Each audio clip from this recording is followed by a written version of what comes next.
우리가 하나님의 말씀을 보겠습니다. 제가 봉독합니다. 하나님의 말씀은 사무엘상 8장 3절부터 9절까지 제가 봉독하겠습니다.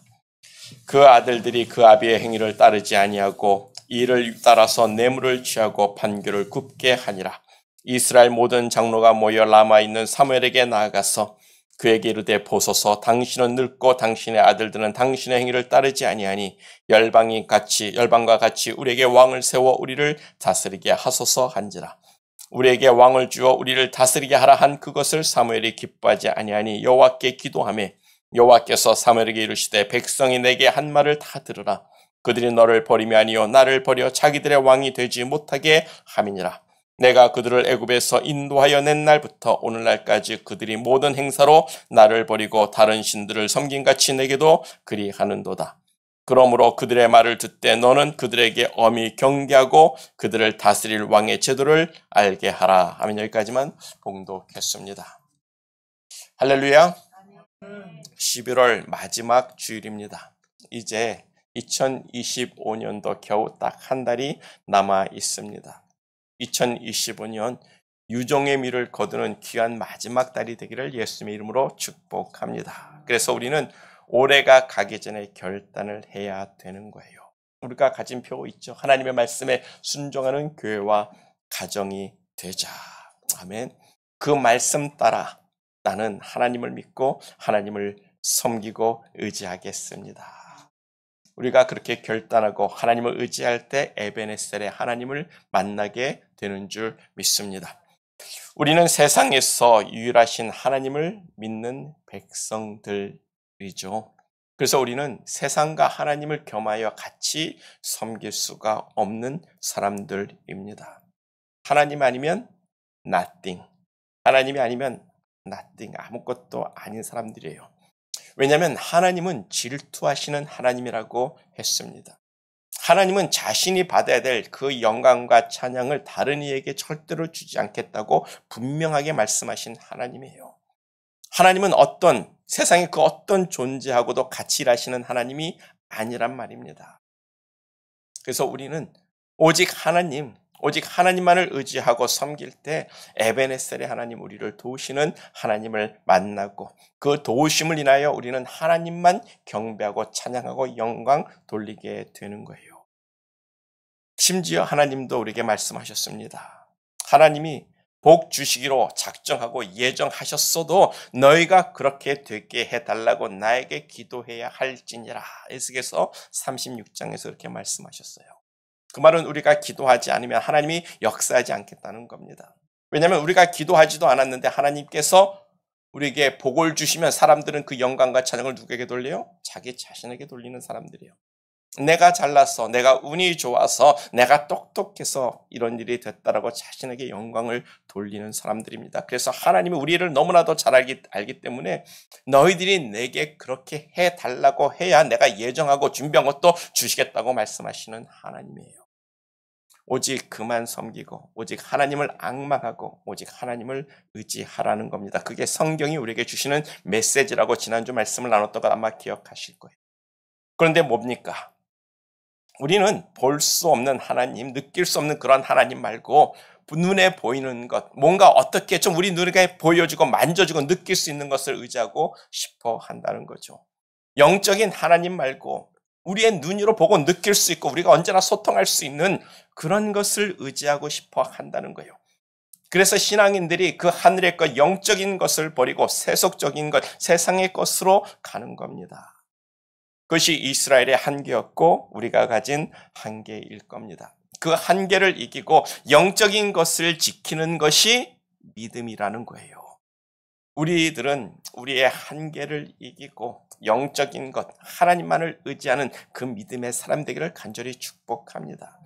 그래서 우리들이 살펴볼 것이 에베네셀의 하나님을 경험한 그 이스라엘 민족들이 그 에베네셀의 하나님을 버리고 다른 구원자, 자기 자신들을 위해서 싸워줄 정말 왕을 구하고 있는 모습을 오늘 본문이 보여주고 있는 거예요. 이스라엘이 영적인 그 하나님을 버리고 세속적인 길로 가겠다라고 지금 사무엘 선지자에게 우리에게 왕을 세워달라고 이야기를 하고 있는 말씀인데, 첫 번째로 우리가 생각해 볼 것이 사무엘의 아들들입니다. 본문 3절을 보면 사무엘의 아들들이 자기 아버지의 행위를 따르지 아니하고 이익을 따라 뇌물을 받고 돈을 받고 판결을 굽게 했다라고 이야기를 하고 있어요. 왜냐하면 본문 1절에 보면 사무엘이 늙어서 그 두 아들을 자기 대신 사역을 시키는 거예요. 사사로 삼았다라고 이야기합니다.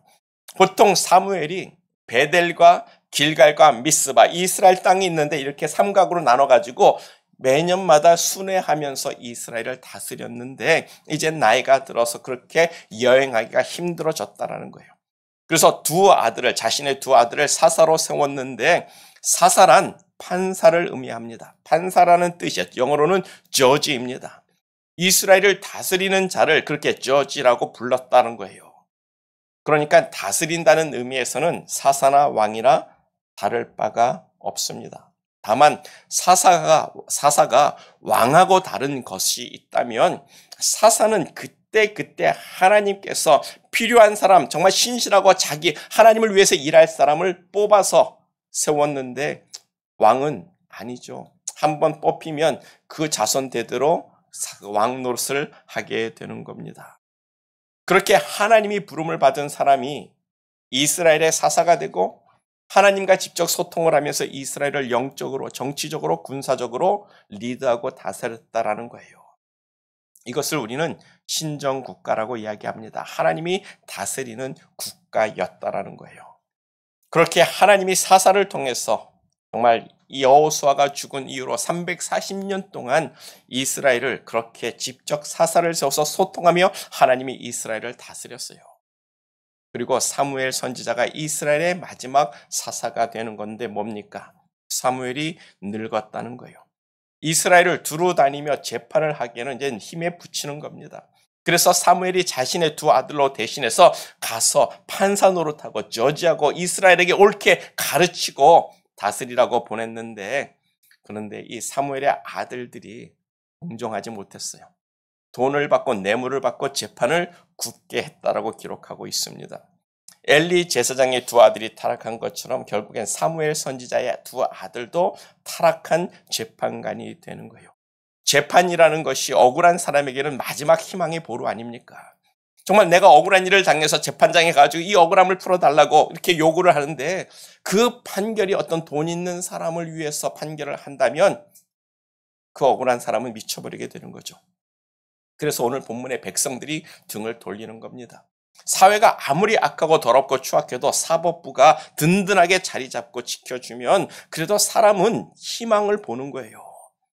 그런데 재판이 공정하지 못하면 그 사회는 더 이상 공정사회로 갈 수가 없습니다. 그래서 백성들이 들고 일어서는 거예요. 오늘 본문이 바로 그것을 그대로 말씀해주고 있는 겁니다. 야, 이달에는 못 견디겠다. 이런 식으로는 못 살겠다. 그래서 이스라엘 백성들이 라마에 와가지고 사무엘 선지한테 해서 지금 이야기하는 겁니다. 도저히 당신네 자녀들 믿고는 못 살겠어. 그들은 당신처럼 공정하지 못하고 의롭지 못한 재판을 하고 있습니다. 그러니까 이제 사무엘은 늙어서 필요 없고 그 아들들은 타락했으니까 필요 없습니다. 이젠 우리에게 왕을 세워 주시옵소서. 우리를 다스릴 왕을 세워 주시옵소서. 그래서 백성들이 사무엘 선지자와 사무엘의 아들들을 버리고 하나님마저 버렸다라는 그런 결과를 본문은 우리에게 말씀해 주고 있어요. 본문 7절과 8절을 봅시다. 그들이 너를 버림이 아니며 나를 버려 자기들의 왕이 되지 못하게 함이라. 그들의 모든 행사가 나를 버리고 다른 신들을 섬긴 같이 너에게도 그리하는도다. 지금도 마찬가지예요. 목사가 돈을 사랑하고 타락하면 성도들은 당연히 등을 돌리고 떠나갈 겁니다. 그러면 교회만 떠나는 것이 아니라 결국 하나님도 떠나게 되는 거예요. 사무엘 선지자의 아들들이 잘못한 건 맞습니다. 사무엘의 아들들이 하나님보다 돈을 더 사랑한 것 맞습니다. 근데 우리도 다 돈을 사랑하지 않습니까? 돈을 사랑하고 돈을 욕심내고 돈을 갖고 싶어하는 것이 우리들이 가진 한계의 일진데 돈 앞에서 흔들리지 않을 자가 아무도 없단 말이죠. 사람들은 다 자기의 유익을 위해서 살고 있습니다. 그래서 사람은 의지할 바가 아니라는 거예요. 사람들은 우리가 의지하고 사람이 어떻게 우리를 좀 도와줄까라고 생각할 때 믿으면 우리는 넘어지는 겁니다. 그래서 성경은 말합니다. 돈, 만몬을 겸하여 하나님을 섬길 수 없다. 인생을 의지하지 말라라고 이야기를 하고 있어요. 그래서 사람은 사무엘의 아들들처럼 돈을 사랑하고 그래서 무너지고 타락하는 거예요. 교회가 타락하고 사회가 타락하는 것도 다 돈 때문 아니겠습니까? 그게 우리들의 연약한 모습일진데 그런 연약함을 보고 알면서도 이스라엘은 사람을 또다시 의지하겠다라고 야 사사 당신의 아들들은 필요 없지만 우리에게 왕을 세워주시옵소서. 사사나 왕이나 똑같지 않습니까? 또 사람을 의지하는 거예요. 하나님을 의지하는 것이 아니라 또 사람을 의지하겠다고 다른 사람을 찾고 있는 모습을 우리에게 보여주고 있는데 사사나 왕이나 뭐가 다르냐는 거죠. 같은 사람일 뿐입니다. 연약한 사람들일 뿐입니다. 다만 다스리는 시스템이 다를 뿐이에요. 결국엔 모든 게 다 사람이 하는 일이고 사람이 하는 일에는 선한 것이 없는 줄 믿습니다. 시스템이 아무리 좋아도 결국엔 사람에 따라 달라지는 거예요. 사람이 약하면 아무리 시스템이 좋아도 선한 일이 나올 수가 없습니다. 그러나 시스템이 나빠도 사람이 옳고 사람이 바르게 서 있으면 그 사회는 옳은 길로 가게 되는 것 아닙니까? 그것을 우리가 알면서도 우리들이 보는 것이 뭐예요? 남의 떡이 더 커 보인다는 거예요. 남이 가진 것이 더 좋아 보이는 것처럼 우리는 남이 하는 것을 보면 따라가고 싶어 하는 겁니다. 그래서 이스라엘 백성들이 하는 말이 뭐예요? 우리들도 다른 나라들처럼 모든 나라들처럼 왕이 있었으면 좋겠다라고 이야기를 하는 거예요. 왠지 왕이 있는 나라는 좀 잘 되고 있는 것 같고 뭔가 좀 더 강한 것 같고 뭔가 좀 의지할 것 같다라고 생각을 하는 겁니다. 왠지 하나님보다도 하나님이 우리를 다스리는 것보다도 사무엘과 같은 사사가 우리를 다스리는 것보다도 왕을 다스리는 게 왠지 뭔가 더 좋아 보이는 거예요. 그것을 우리는 세속화라고 이야기를 하는 겁니다. 우리의 삶에서 종교적 영향력이 점점 감퇴되고 줄어들고 그런 과정을 이야기하고 있는 건데 하나님을 믿는 사람들이 하나님이 아니라 세상의 합리적인 원리와 그 이상을 추구하는 것을 따라간다라는 거예요. 그래서 다른 나라들처럼 다른 종교인들처럼 다른 사람들이 하는 것처럼 따라가고 있게 되는 거예요. 그런데 세속화는요, 이런 세속화는요, 하나님을 믿는 신앙의 정체성을 포기하는 일입니다. 이스라엘 사람들로 치면 하나님이 아니라 눈에 보이는 왕을 통해서 자신들의 안보와 정체성을 찾겠다라는 그런 불신앙을 이야기하고 있다라는 거예요. 하나님이 우리를 지켜주고 하나님이 우리를 위해서 싸우는 거 그런 거 말고 정말 우리의 눈으로 보이고 내가 좀 의지할 수 있는 붙잡을 수 있는 그 사람을 통해서 내 가정의 내 나라의 안보를 지키고 우리가 어떤 이스라엘의 어떤 한 국가로서의 정체성을 갖겠다는 건데 결국 그것이 하나님을 버리는 불신앙을 이야기하고 있다는 거예요. 그래서 하나님이 뭐라고 이야기합니까? 나를 버려 자기들의 왕이 되지 못하게 함이라고 분명히 하나님이 말씀하고 있다는 거예요. 세상의 방법, 세상의 풍조, 세상에서 하고 있는 것을 우리가 교회가 그것을 따라간다면 그것은 우리의 믿음의 정체성을 포기하겠다는 말과 똑같습니다. 그래서 우리가 두 번째로 생각해 볼 것이 모든 나라와 같이라고 요구하는 이스라엘을 우리가 생각해 보자라는 거예요.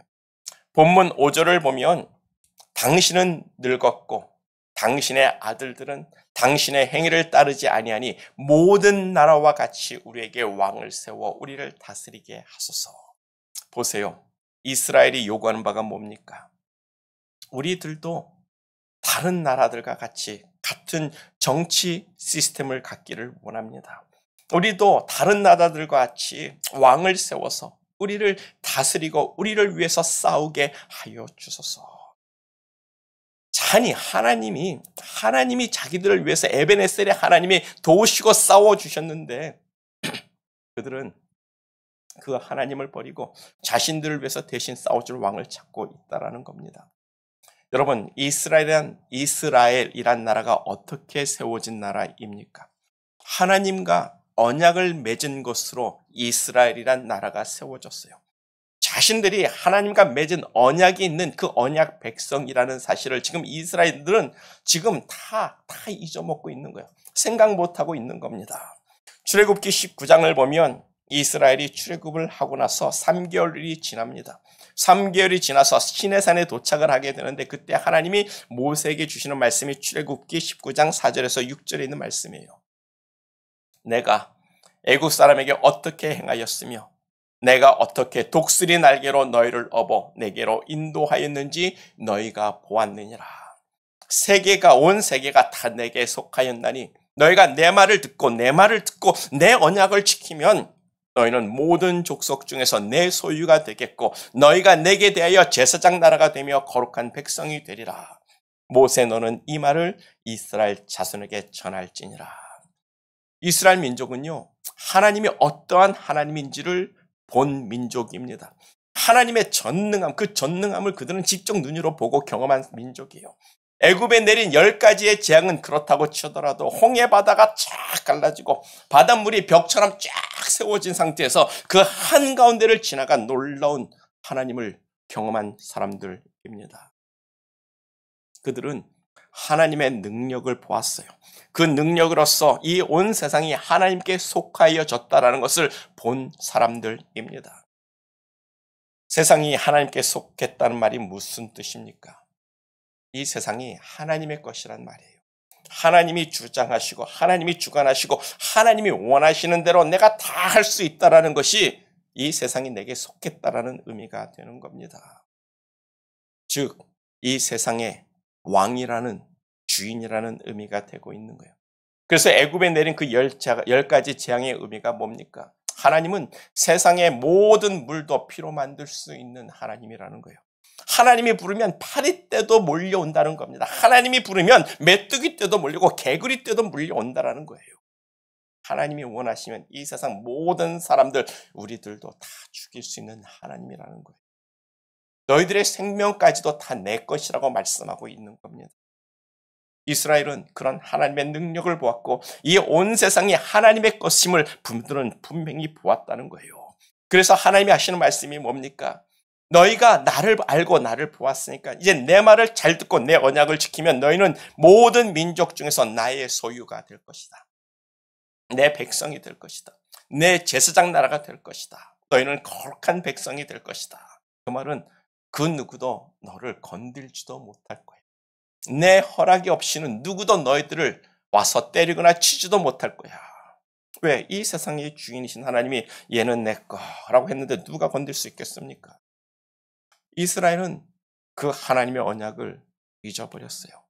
에베네셀의 하나님, 정말 무기도 없고 아무것도 없고 준비된 것 아무것도 없는 상태에서도 그 큰 블레셋 군대를 하나님이 무찔러 주신 그 하나님을 잊어먹었습니다. 그래서 에베네셀의 하나님을 경험하고도 하나님이 아니라 이 세상의 원리와 이 세상의 방법을 내가 더 선호합니다. 내가 이 세상 것을 따라가기를 원합니다. 나도 다른 나라 민족들처럼 왕을 세워서 왕정 국가를 세우고 싶습니다. 하나님이 왕 되신 거 싫습니다. 하나님이 왕 되신 거 싫습니다. 우리도 우리 가운데 사람을 세워서 우리를 위해서 리더하고 싸워줄 사람이 필요합니다. 그래서 하나님을 버렸다라고 하나님이 말씀하고 있는 것. 이게 바로 세속화입니다. 우리는 세상의 방법이 아니라 하나님의 말씀과 언약을 믿고 지키는데 하나님의 능력이 나타나는 거예요. 그 말씀대로 살아가는 것이 우리에게 중요한 겁니다. 그러면 이 온 세상의 주인이신 하나님께서 우리에게 필요할 것을 채워주시고 이 세상으로부터 우리를 구원하시고 적으로부터 우리를 지켜주시겠다는 것이 하나님의 언약이라는 거예요. 그게 바로 언약 백성이 갖는 축복입니다. 그렇게 하나님을 믿고 사는 것이 우리가 누릴 참된 복이 되고 있는데 우리는 그 하나님이 보이지 않기 때문에 그 하나님을 만난다는 것이 너무나도 어렵기 때문에 선지자를 통해서 만나야 되기 때문에 그런 건 다 필요 없어. 이젠 내가 원하는 것, 내가 눈으로 보고 내가 만질 수 있는 그 사람을 내가 의지하고 살 거야 라고 하나님을 버리고 있는 모습을 보여주고 있는 에베네셀의 하나님, 여기까지 도우신 하나님, 정말 아무것도 준비가 되어 있지 않아도 그 블레셋을 싸워 이길 수 있도록 큰 우대를 주신 그 하나님을 버리고 그냥 연약한 사람을 또 의지하겠다고 이야기합니다. 사무엘의 두 아들이나 새롭게 세우는 그 왕이나 무엇이 다를지 똑같은 인생들일 때 왜 그것을 의지해야 되는지 참 아이러니를 우리에게 또 말씀해 주고 있는 거예요. 여호와를 믿는 신앙의 정체성을 우리는 지키기를 원합니다. 그것이 참으로 힘을 잃고 망하는 길에서 우리가 다시 힘을 회복하는 놀라운 축복의 길이 되는 거예요. 이 시대의 교회들이, 이 신앙인들이 영적인 힘을 잃어버리는 이유가 뭡니까? 하나님의 능력을 경험하지 못하는 이유가 여러분 뭐라고 생각합니까? 교회가 세속화되어지고 있다는 거예요. 교회가 믿음으로 살아야 되는데 그 믿음의 정체성을 포기하고 있다는 겁니다. 우리가 하나님을 믿는 믿음 안에서 순종하고 살아갈 때 하나님의 기적을 볼 수 있는데 우리는 늘 세상적인 도움을 구하고 세상적인 힘을 얻고자 찾고 있다는 거예요. 이 세상에 어떤 시스템이 좋고 뭐가 좋다 해도 우리는 상관이 없는 사람들입니다. 우리에게는 온 세상의 주인이신 하나님이 있습니다. 하나님은 우리를 붙들고 우리를 위해서 일하시게끔 우리는 하나님의 말씀을 듣고 그 말씀에 순종하고 그 하나님을 의지하고 하나님하고 결판을 지으려고 노력해야 되는 사람들이라는 거예요. 그래서 그만 섬기라고 이야기하지 않습니까? 오직 여호와를 앙망하는 자가 새 힘을 얻는다고 이야기하지 않습니까? 하나님을 믿고 하나님의 말씀에 순종하는 것이 우리의 신앙이고 우리가 하나님의 백성된 우리의 정체성을 갖게 되는 거예요. 세상의 풍조를 따라가지 맙시다. 하나님의 말씀을 따라갑시다. 그게 우리가 하나님의 능력을 경험하고 살 수 있는 축복의 길이 되는 거예요. 요즘 세상이 변하는 속도를 보면 엄청 빠르잖아요. 그거 못 쫓아갈까 봐 여러분 두려워하지 마세요. 우리는 세상에서 조금 느리게 가도 괜찮습니다. 천천히 가도 괜찮습니다. 중요한 것은 우리가 바른 길, 옳은 길을 가고 있는가. 그게 중요한 거예요. 바른 길, 옳은 길은 믿음과 순종의 길인 줄 믿습니다. 그 길이 가장 느린 것 같지만 가장 빨리 가는 지름길이 되고 하나님이 함께하는 역사가 있는 길이 되는 거예요. 스가랴서 4장 6절에서 7절을 보면 이런 말씀을 하나님이 주십니다. 만군의 여호와께서 말씀하시되 이는 힘으로 되지 아니하고 능력으로 되지 아니하고 오직 나의 영으로 되느니라. 큰 산아 너가 무엇이냐? 너가 수룹바벨 앞에서 평지가 되리라. 아멘. 이 수룹바벨이 누구입니까? 하나님을 믿고 하나님만 섬기고 하나님께만 순종하는 사람일진데 그와 같은 믿음의 사람들에게도 동일하게 주시는 말씀이라고 저는 믿습니다. 우리의 힘과 우리의 능으로 이 세상을 이길 수 없어요. 우리가 얼마나 지혜롭고 똑똑하고 능력 있고 어떤 뭐가 탁월한 어떤 뭐가 있습니까? 없잖아요. 너무 평범한 사람들 아닙니까? 우리의 능과 힘으로 우리가 이 세상을 이겨낼 방법이 없습니다. 그러나 하나님의 영으로 되는 줄을 믿습니다. 수룹바벨처럼 믿음으로 사는 사람들 앞에 서 있는 큰 장애물과 산이 하나님의 말씀하시는 거예요. 네가 평지가 될지어다. 그래서 하나님께 순종하면서 가는 그 길이 가장 빠른 지름길이 되는 거예요. 사람들은 다 산을 넘어서 갈 때 하나님께서 평지가 되게 하시면 그냥 우리는 달려갈 수 있는 길이 되는 겁니다. 우리는 그 길을 가야 되는 사람들. 우리가 보기엔 가장 천천히 가고 느리게 가는 것 같지만 그 믿음의 길이 가장 빠른 길이 될 수 있고 가장 풍족한 길이 될 수 있음을 우리는 믿어야 되는 줄 믿습니다. 세상의 방법이 아니라 하나님을 믿고 의지하는 믿음으로 사는 사람들이 됩시다. 하나님의 영이 함께 하십니다. 그래서 의인은 믿음으로 말미암아 살리라. 아멘. 그러니까 보세요. 이스라엘이 결국 왕을 세웠습니다. 왕을 세웠는데 더 나아진 그들의 삶이 뭐가 있습니까? 북이스라엘은 여로보암 왕 때 그 베델과 단의 우상을 세워놓고 섬기다가 기원전 722년에 완전히 10지파가 사라지다시피 망해버렸어요.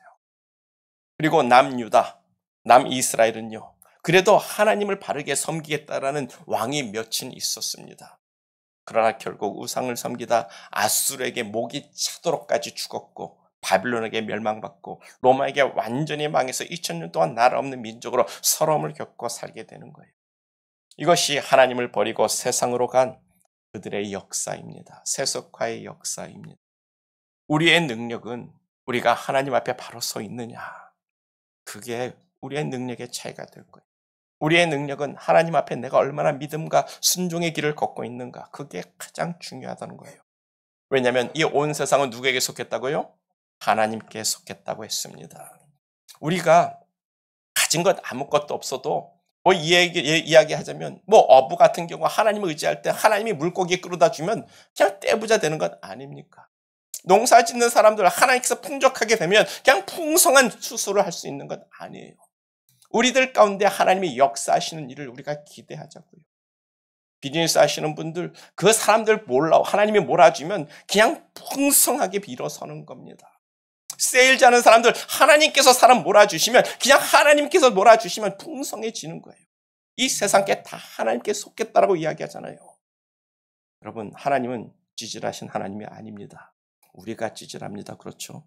제가 이 말씀을 누가 한 말을 인용하는 건데, 우리가 찌질한 사람 되지 말자고요. 하나님이 우리에게 큰 역사를 이룰 수 있는 하나님이심을 우리가 믿고 하나님을 바라고 소망하는 저와 우리 모두가 되기를 간절히 축복합니다. 온 세상이 하나님께 속겠음을 믿고 이 세상에 아무리 좋은 시스템과 과학과 기술과 AI가 있다 한들 그 하나님과 견줄 수 있는 것은 이 세상에 아무것도 없다라는 거예요. 우리가 창조주 하나님을 믿을진데 여러분, 세상 따라가지 마세요. 우리의 신앙만큼은, 우리의 믿음만큼은 세속화 길로 가지 맙시다. 오직 하나님만이 우리의 왕이 되시고 우리를 심판하실 하나님이 되심을 믿고 나는 하나님만을 섬기겠습니다. 나는 하나님을 의지합니다. 나는 예수 그리스도를 믿고 하나님 앞에 담대히 나가겠사오니 하나님 나를 멸시하지 말아달라고 하나님을 찾는 그런 믿음의 사람들, 순종의 사람들이 되자고요. 우리가 하나님의 언약 백성이라는 사실을 잊으면 안 됩니다. 우리는 그 언약을 지키고 붙드는 사람들이 돼야 돼요. 우리는 하나님의 소유된 백성이라는 것을 잊으면 안 되는 거예요. 세상의 왕을 찾지 말고 하나님을 찾아야 됩니다. 우리가 하나님의 나라요, 하나님의 거룩한 제사장 나라가 되었음을 기억하고 나는 하나님의 거룩한 백성입니다. 하나님이 나를 지켜주시고 하나님이 나를 보호하시고 하나님이 나를 구원하시고 나를 이 환난에서 건져주시고 나를 이 고난에서 나를 끄집어내실 분은 오직 하나님 한 분밖에 없습니다. 그런 믿음을 가지고 하나님께 통곡하세요. 그냥 부르짖고 기도하세요. 하나님이 아니면 nothing, 난 죽겠습니다라는 각오로 하나님께 부르짖으면 하나님은 역사하십니다. 우리의 삶 속에서 역사하시는 그 하나님을 경험하고 싶지 않습니까? 그 하나님을 바라보고 붙드는 저와 우리 모두가 되기를 간절히 축복합니다. 그래서 세 번째로 생각해 볼 것이 우리의 마음을 완악하게 하지 말자, 강팍하게 하지 말자라는 거예요. 본문 9절을 보면 그러므로 그들의 말을 듣되 너는 그들에게 엄히 경고하고 그들을 다스릴 왕의 제도를 그들에게 가르치라. 이 말씀이 하나님께서 왕을 세워달라는 그 이스라엘 민족에 대해서 긍정적인 것으로 생각하고 있는 말씀이 아니에요. 너 그거 왕 세우면 절대 안 되라는 것을 말씀하고 있는 겁니다. 부정적인 의미로 말씀하고 있는 거예요. 왜냐하면 너희들에게 왕이 생기면 어떻게 되는지 그 불편한 진실을 그들에게 가르쳐 주라는 거예요.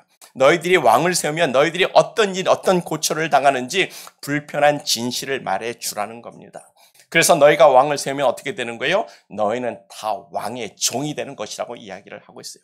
너희가 왕을 세우면 너희 아들들과 딸들이 왕의 종이 돼서 왕을 위하여 일하게 될 것이다. 너희의 아들들이 왕의 50부장과 100부장과 1000부장이 될 것이며 너희 자녀들이 왕의 밭을 갈 것이며 너희의 자녀들이 왕의 병거와 기구를 만들 것이며 너희에게 왕이 생기면 너희의 밭과 포도원의 그 추수의 11조를 왕에게 또 드려야 될 것이며 우리 11조 내기 힘들잖아요. 그런데 왕이 세면 왕에게도 11조를 내라고 하나님이 말씀하고 있습니다. 왕이 너희의 딸들을 식모로 삼을 것이며 너희의 양떼의 10분의 1도 왕이 가져갈 것이며 너희는 그 왕의 종이 될 것이라. 그래도 너희가 세상의 왕을 원하는가? 그래도 너희가 왕을 원한다면 본문 18절이요. 그날에 너희가 택한 왕을 인하여 너희가 여호와께 부르짖어도 그날에는 여호와께서 너희에게 응답하지 아니하시리라. 그래도 너희가 왕을 원하는가입니다. 너희의 왕이 너희를 압제하게 될 거야. 너희를 때릴 거야. 너희들의 돈을 다 갈취해 갈 거야. 너희들을 전쟁터에 군사로 나가서 죽게 맨 앞으로 밀어낼 거야. 그래도 괜찮다는 거냐. 그냥 돈 조금 받고서 재판을 굽게 한 정도가 아니라는 거예요. 그땐 왕으로 인해서 너희가 압제를 당하고 고통을 당하고 왜 이러지? 라고 할 때 그날에 너희가 기도해도 하나님이 안 들어주실 것이야. 그 기도는 하나님이 절대로 안 들어줄 거야. 그래도 너희가 왕을 원하느냐? 세상의 풍조를 따라갈래? 세속화의 길로 갈래? 그러면 니들 고통당할 것이고 그거로 인해서 고통당하는 것은 나는 내 기도를 도와주지 않을 거야. 그런 말씀을 주시는 겁니다. 그런데 본문 19절이에요. 백성이 사무엘 말 듣기를 거절했다라고 이야기합니다. 아니로소이다. 우리도 왕이 있어야 하리라. 우리도 열방과 같이 다른 나라와 같이 우리의 왕이 우리를 다스리고 우리 앞에 나가서 우리의 싸움을 싸워야 하리이다. 결국 그 마음을 완악하게 먹고 강팍하게 먹고 이 하나님이 너희들 왕 생기면 너희가 고통당할 거야 라고 이야기하는데도 불구하고 왕을 세워달라고 이야기하는 거예요. 그래서 이스라엘이 결국엔 사무엘과 에벤에셀의 하나님을 버리게 되는 겁니다. 하나님이 다스리는 그 신정 국가의 정체성을 버리고 세상 나라와 같이 살겠다라고 이야기를 하는 건데, 왜냐하면 보이지 않는 하나님을 의지하는 것은 정말 힘들어요. 우리도 하나님을 의지해 보지 않습니까? 하나님이 우리 눈에 딱 보여가지고 여기 딱 서 있다면 우리가 다른 데 가겠습니까? 못 가죠. 하나님의 음성을 날마다 듣고 산다면 정말 TV에 매스컴에 나와가지고 뉴스 시간에 나와가지고 브리핑하면서 하나님이 딱 말씀한다면 우리가 세상 사람들 따라 가겠습니까? 안 가죠. 하나님이 보이지 않고 기도해도 응답 없는 것 같고 듣지 않는 것 같고 하나님 앞에 가까이 가려니까 너무 힘든 거 아닙니까? 맨날 뭘 순종하라 하고 맨날 죄 졌다고 이야기하고 회개하라고 이야기하고 죄 지면 하나님께서 안 들어주신다고. 그러니까 하나님 의지하는 게 너무너무 힘든 거예요. 기도해도 막 응답이 안 되는 겁니다. 하나님의 뜻대로 살지 않으니까. 그러니까 그럴 바엔 하나님 말고 우리도 왕을 세워서 왕을 의지하고 살자라고 이야기를 하는데, 그것이 바로 새로운 신앙의 정체성을 추구하는 것이고, 그것이 바로 우리의 가진 믿음의 정체성, 언약 백성의 그 정체성을 포기하고 하나님을 버리는 행위라고 말씀하고 있습니다. 이것이 우리들의 한계일 겁니다. 보이지 않는 하나님보단 보이는 것을 의지하는 것이 쉬워요. 세워진 우상의 앞에 가서 기도하는 게 더 왠지 기도가 빨리 높아질 것 같습니다. 손에 주어진 그 돈, 우리의 뱅크 어카운트에 있는 그 돈을 의지하는 것이 왠지 우리의 마음을 더 든든하게 하지 않습니까? 사람을 의지하는 것이 하나님을 의지하는 것보다 훨씬 쉽고 뭔가 될 것 같고 좋아 보인다는 거예요.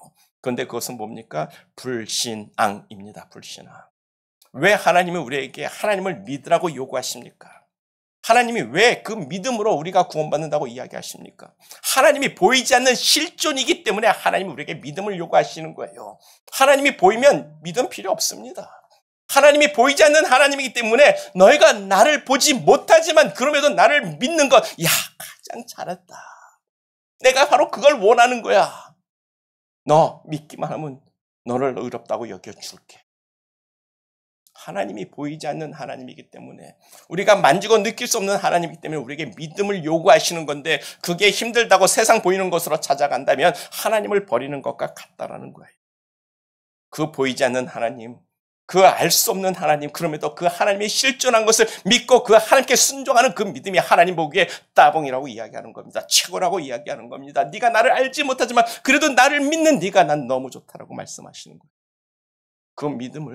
그 믿음의 정체성을 포기하는 것이 곧 하나님을 포기하는 것과 같다라는 겁니다. 의인은 믿음으로 말미암아 살리라. 아멘. 우리는 믿음으로 삽시다. 예수 그리스도가 우리를 위해서 다시 오실 믿음을 가지고 그 예수의 십자가의 피가 우리를 새롭게 하고 그 예수의 십자가가 하나님의 사랑을 확증한 것을 믿고 그 예수를 통해서 하나님 앞으로 나아가는 사람들 되기를 간절히 축복합니다. 하나님은 우리에게 믿음을 요구하시는 하나님이에요. 보이지 않는 하나님이기 때문에 우리에게 믿음을 요구하시는 건데, 우리가 눈에 보이는 것을 찾는 그 순간 그 믿음은 개나 줘버릴 믿음이 되는 겁니다. 우리가 믿음을 지키자고요. 믿음을 지키는 것이 영적인 싸움이고 선한 싸움이라고 사도 바울은 우리에게 말씀하고 있습니다. 사무엘 선지자에게 그 아들들에게 실망해놓고 또 사람을 의지하려는 이 이스라엘의 아이러니를 우리가 어떻게 생각해야 합니까? 저는요, 이 말씀을 묵상하면서 왜 하나님 좀 그렇게 이스라엘이 왕을 요구할 때 이놈의 새끼들하고 좀 소리 좀 꽉 치시고 좀 그냥 우레를 꽉 쳐가지고 하늘에서 빵빵빵빵빵빵빵 한 100번 연속 치면 저들이 하나님 왕을 요구했다가 기가 팍 죽어가지고 아이고 이러다 죽겠다고 도망가지 않겠습니까? 왜 하나님 그렇게 안 하시는지 모르겠어요. 그렇게 하면은 그냥 꼬랑지 탁 내리고 깽깽대고 도망갈 텐데 왜 하나님 그렇게 안 하시냐고요. 왜 이스라엘이 세속화의 길로 가고 믿음을 버리고 눈에 보이는 왕을 찾아가겠다라고 이야기하는데 왜 하나님이 그것을 허락해 주시는 겁니까? 탕자에 비유하고 똑같은 생각이 들었어요. 탕자가 그 아버지의 재산을 가지고 나가면 탕진하고 정말 저거 고통당하고 결국 그지 될 거 뻔히 알면서도 그 아버지가 주지 않습니까? 그게 부모의 마음 아닌가요? 자식들이 달라고 요구하면 부모의 마음이 끌어갔다가 안 되기다 하지 못하고 네, 줘보자. 그래도 뭔가 좀 하겠지. 아니 하다가 경험하겠지. 지들이 무엇을 잘못했는지. 그걸 깨닫고 돌아오라고 하나님이 왕을 세워주시고 탕자에게 그 재물을 주는 것 아니겠습니까? 그래도 저것이 한번 나가서 지 맘대로 살아보다가 잘못하면 돌아오겠지. 돌아오라고 그 마음을 문을 열어놓고 길을 활짝 열어놓고 주시는 것 아니겠습니까? 너희들이 왕을 세워서 한번 살아봐. 그게 과연 너에게 어떤 도움이 되는지 한번 해봐. 경험해봐야 니들이 알 것 아니냐는 것 아니겠습니까? 결국엔 타락한 사사 정도가 아니라 완전히 타락한 이스라엘의 왕, 절대 권력들 때문에 이스라엘이 망하는 민족이 되는 거예요. 사람들은 그렇게 하나님이 엄하게 경고해도 하나님의 말씀을 안 듣습니다. 그게 바로 저와 여러분들입니다. 하나님이 아무리 엄하게 경고하고 니들 그렇게 하면 안 되라고 이야기해도 우리는 정말 하나님의 말씀을 안 듣는 청개구리 같은 존재들이라는 거예요. 우리는 우리의 마음에 한번 꽂힌 일을 해야 속성이 풀리는 사람들입니다. 그렇죠? 한번 마음에 들어와서 내가 이거 해야 돼, 이거 하고 싶어 그러면 해야 되는 거예요. 우리 아들이 머스탱 사고 싶다고 지금 계속 조르고 있는데 한번 마음에 들어오면 해봐야 되는 거예요. 그래서 저도 해봐라 그럽니다. 페이먼트 해보고 보험료 올라가고 티켓 여러 장 띄워보고 고난을 당해봐야 깨닫게 되지 절대로 말로 해서는 안 되는 게 바로 우리들이라는 거예요. 그래서 우리는 완고한 마음을 버릴 수 있기를 축복. 많이 경험해 봤잖아요. 우리가 불순종하고 내가 원하는 대로 해봐서 많이 실패들 해봤잖아요. 우리 하나님 앞에 우리가 겸손해지고 하나님, 나는 하나님의 원대로 가겠습니다. 그래서 내 뜻 말고 하나님의 뜻이 이루어질지어다. 그게 우리의 기도가 되어야 될 줄 믿습니다. 내가 원하는 것 말고 하나님의 뜻이 내 안에 이루어지기를 원하나이다. 그게 우리가 드리는 모든 기도의 결론이 되어야 될 줄 믿습니다. 하나님이 우리의 왕 되심을 우리가 믿는다면 우리는 하나님의 뜻이 우리 안에 이루어지기를 소망하고 기도해야 되는 거예요. 그런 의미에서 오늘 본문의 말씀을 가지고 적용을 하고 결론을 내리면 나의 왕은 누구인가? 여러분들의 왕은 누구입니까? 여러분들 자신입니까? 여러분들이 의지하고 싶은 그 어떤 것입니까? 아니면 하나님이 되십니까? 우리의 하나님이 우리의 주인 되고 우리의 왕 되시기를 간절히 축복합니다. 그럴 때 우리가 하나님의 거룩한 나라요 하나님의 백성이고 그것이 우리의 신앙의 정체성, 우리의 삶의 참된 정체성이 되는 줄 믿습니다. 세상에서 우리가 거룩히 구별된 존재임을 깨달읍시다. 알기를 원합니다. 그래서 세상이 아니라 하나님을 쫓는 저와 우리 모두가 되기를 간절히 축복합니다. 세속화는 우리의 정체성을 포기하는 거예요. 세상이 방법대로 나가는 것은 우리가 하나님의 자녀라는 하나님의 거룩한 백성이라는 그 정체성을 포기하고 하나님을 떠나는 행위가 되는 겁니다. 세속화의 길로 가지 말고 정말 우리가 하나님의 자녀된 신앙의 정체성을 가지고 살아가는 저와 우리 모두가 되기를 간절히 축복합니다. 그리고 우리의 선택에는 반드시 그 책임이 따른다는 사실을 기억하고 우리의 완악함을 내려놓을 수 있기를 간절히 축복합니다. 우리 다 같이 기도하겠어요. 우리 기도할 때 오직 하나님만이 나의 왕이 되십니다. 나는 하나님의 나라와 백성으로 남아 있겠습니다. 그래서 우리가 그의 나라와 그의 의를 구하며 이 시간 우리가 다 같이 기도하겠어요. 오직 하나님만이 나의 의지이시며 나의 도움이시라고 우리의 입술로 선포하며 다 같이 기도합니다. 다 같이 기도하겠습니다.